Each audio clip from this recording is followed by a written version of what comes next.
স্বাগতম ভাগ্যবার্তা অনুষ্ঠানে আপনাদের সকলকে।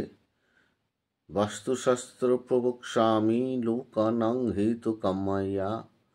বাস্তুশাস্ত্র মানুষের মঙ্গলের জন্যই করা হয়েছিল। আমি দেখেছি অনেক বাড়িতে, দেখবেন বিছানায় বসে যে খাবার খাক না কেন, অনেকে মুড়ি খায়, অনেকে ভাতও খায় দেখেছি। এটা কিন্তু বাস্তুশাস্ত্রের একদম অনুচিত। বিছানায় বসে কোনো খাবার খাওয়া যাবে না। এবং ঘরের প্রবেশপথের পাশে, মানে প্রবেশদ্বারের পাশে অনেকে দেখেছি আমি ময়লা জড়ো করে রাখে, এটাও বাস্তুশাস্ত্রের অনুচিত। আবার ধুলো পায়ে খাবার খাওয়া উচিত নয়। বিশেষ করে হাত পা মুখ ধুয়ে খেলে এতে বৃহস্পতি গ্রহ সন্তুষ্ট হয়। সন্ধ্যের সময় কাউকে বাড়ি থেকে বাস্তুশাস্ত্র অনুযায়ী দই, নুন এবং দুধ এবং তেল দান করলে কখনোই সেটা গৃহস্থের মঙ্গল না। রান্নাঘরে এঁটো বাসন সারা রাত্রির ফেলে রাখাও উচিত না। বাথরুমে যদি বালতি রাখেন, খালি বালতি কখনোই রাখবেন না, একটু জল ভরে রাখার চেষ্টা করবেন।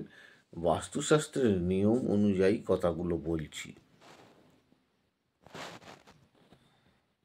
বাড়ির দরজার ডান দিকে আপনি স্বস্তিক চিহ্ন আঁকতে পারেন, এটা খুব মঙ্গলজনক চিহ্ন। আর শুভ ও লাভ দুই সাইডে লিখতে পারেন। পূজার ঘরে সর্বদা একটা ঘটি করে জল অবশ্যই ভর্তি করে রাখার চেষ্টা করবেন। সেটা তামার ঘটি হোক, পেতলের ঘটি হোক বা মাটির ঘটি হোক। তবে আপনি স্টিলের ঘটি ব্যবহার করবেন না। আর বিছানায় বসে খাবার কথা আমি বলে দিয়েছি। ঝাড়ু বা বারণ কখনো আপনারা দাঁড় করিয়ে রাখবেন না। মুখটা সাধারণতভাবে আপনি পশ্চিম দিকে বা দক্ষিণ দিকে করে রাখতে পারেন। তারপরে আরেকটা জিনিস খেয়াল রাখবেন, যেটা হচ্ছে দুটো বারণ কখনোই একসঙ্গে করে রাখবেন না।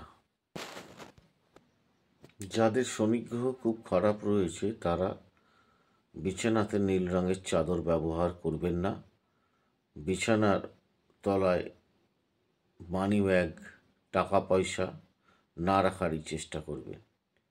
যারা অনুষ্ঠান দেখছেন, লাইক, শেয়ার, সাবস্ক্রাইব করেছেন, তাদেরকে ধন্যবাদ। অনুষ্ঠানগুলোর দিকে নজর রাখুন। পরবর্তী অনুষ্ঠানের মাধ্যমে আপনারা অনেক কিছু জানতে পারবেন। ভালো থাকুন।